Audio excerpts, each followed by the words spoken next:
Most. A kecskét megkureltam. Részegen. A Bélát rendesen szerelmes voltam vele. Eladtam, mentem a beszélőre. Dunaújvárosba nem vittem a beszélőt. Átmentem Sopronba, az asszony ott kávézott, ide figyelj a Zalagsorba, egy emberrel. Te mit kávézol itt? Dur! Már le is nyomtam neki, te is a sutyó családba, vagy a faszom, rakjam a szádba. Te most légkeverő faszomat fogod kiszopni. De a kecskét hogy? A kukoricadránáttal nyomtak be neked? Bevéreztél? Úgy meg basztak, nyomnám a faszom a szádba. Meghallsz, kinyillak! Elteszlek lábalól, 7 méterre se vesznek ki, úgy elteszlek, mint a Tiszába a Dunát, azt a hunokkirályt, Attillát. Szokkal faszom a szádban. Így mondtam neki. De hogy volt, mikor a kecskét? Hogy adtad el először? Mit csináltál? Előbb megbasztam.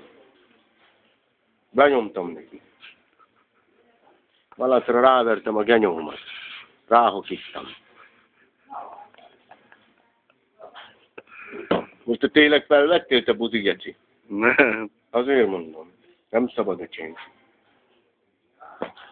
A tésztaszóron keresztül fogom leszopni izét, akivel éltem, Anikó. Én most is szeretem. Hónap találkozok vele Miskolcon, kinyalom a bugyogójába. Szerkeszél, alulról fogom nyalni a két lyukat, alulról felfele vízszintesen, oda visszajátszósan, mind a videómagnó. Jó. Érted?